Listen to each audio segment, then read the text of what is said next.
ప్రపంచంలోనే అత్యంత సంపన్నుడిగా పేరుగాంచిన నిజాం నవాబుల నగలపై కేంద్ర ప్రభుత్వం కీలక నిర్ణయం తీసుకుంది.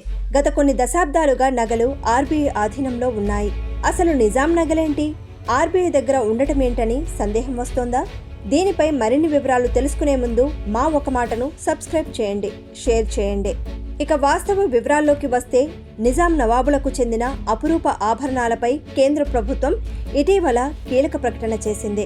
ఈ నగలు ప్రస్తుతం రిజర్వ్ బ్యాంక్ ఆఫ్ ఇండియా ఆధీనంలో అత్యంత భద్రంగా ఉన్నాయని, అయితే వాటిని శాశ్వత ప్రదర్శన కోసం హైదరాబాద్కు తరలించే విషయంపై ప్రస్తుతానికి ఎలాంటి నిర్ణయం తీసుకోలేదని స్పష్టం చేసింది.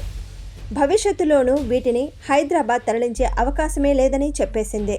రాజ్యసభలో ఓ సభ్యుడు అడిగిన ప్రశ్నకు కేంద్ర సాంస్కృతిక శాఖ మంత్రి గజేంద్ర సింగ్ షెకావత్ రాతపూర్వకంగా సమాధానమిచ్చారు.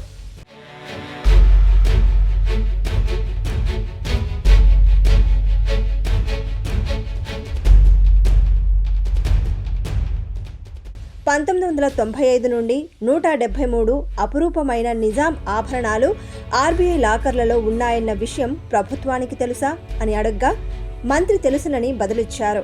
ఈ నగల చారిత్రక, సాంస్కృతిక ప్రాధాన్యాన్ని ప్రభుత్వం గుర్తిస్తుందా అని, వాటిని సొంత గడ్డ అయిన హైదరాబాద్కు తరలించి ప్రదర్శించాలన్న ప్రజల మనోభావాలను పరిగణలోనికి తీసుకుంటుందా అని కూడా ప్రశ్నించారు.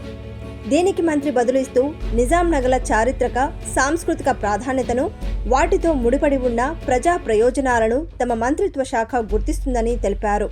అయితే ఆర్బీఐతో ఉన్న ఒప్పందం ప్రకారం భద్రతా కారణాల రీత్యా ఈ ఆభరణాలు అత్యంత కట్టుదిట్టమైన భద్రత మధ్య ఉన్నాయని షెకావత్ వివరించారు.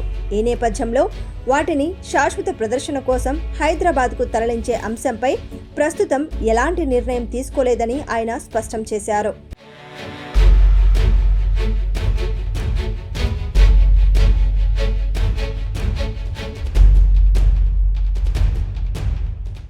నిజాం నవాబులు అత్యంత విలువైన నగలు ధరించేవారని చరిత్ర చెబుతోంది.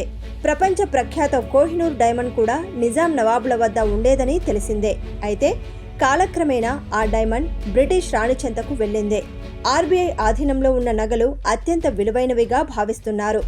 వీటిని హైదరాబాద్ తరలించి ఇక్కడ ప్రజల కోసం శాశ్వతంగా ప్రదర్శన ఏర్పాటు చేయాలని పలుమార్లు రాష్ట్ర ప్రభుత్వాలు ప్రయత్నించినా కేంద్ర ప్రభుత్వం అందుకు ఒప్పుకోలేదు. తాజా పరిణామంతో ఇక నిజాం నగలు ఆర్బీఐ లాకర్లకే పరిమితమయ్యే అవకాశం ఉంది.